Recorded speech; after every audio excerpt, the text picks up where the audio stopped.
And last time on your program, or the time before, we had mentioned that we were expecting a rally in July, at least up to 4,010 to 4,020. We're above those levels now. And excuse me, I'd like to give at least our yearly outlook. Shoot, let's hear it. We expect the S&P to trade, sorry about my throat, we expect the S&P to trade back down at 3750 to 3730 or lower in 2023, and likely within the first quarter of 2023. So that means that, excuse me, all advances, including the current advance, will be seen as merely a bounce in the existing downtrend. So, and then, like I said before, it's a good idea to always know what would make you wrong. And in this case, a monthly close above 43.70 would probably alter our outlook for 2023.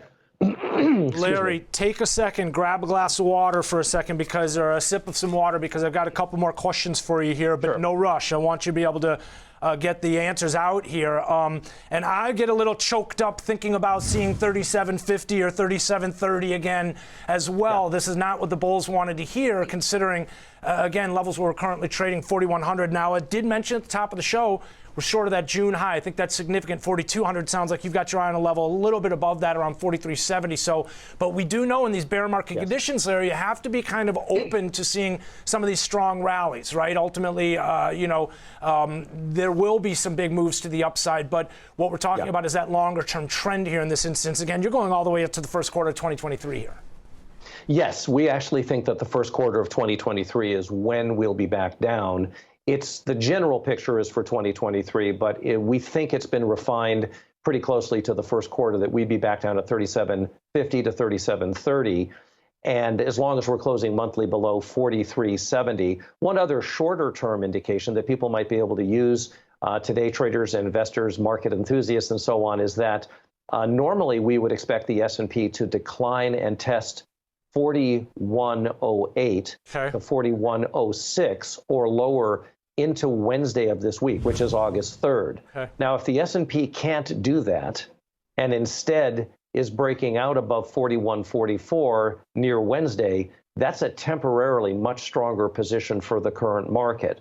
So we take our own indications and we say, listen, this is what's normal. We think the market should be pulling back to this 4108 to 4106, very close to the Globex lows that we made today.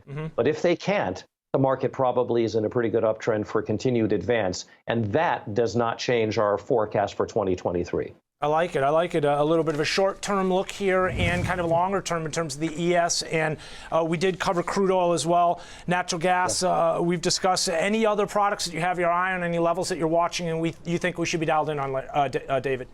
You know, I am very interested in natural gas. I don't have a forecast for you this time, but we're watching it, and I hope to be able to give you one next time. But I hope the information on crude and S&P has been helpful to get the week started. David Williams, a pleasure to have you with us to start the week, the month here on the TD Ameritrade Network. David, ladies and gentlemen, is an investor. He's a forecaster at Page Trader. You can check him out there.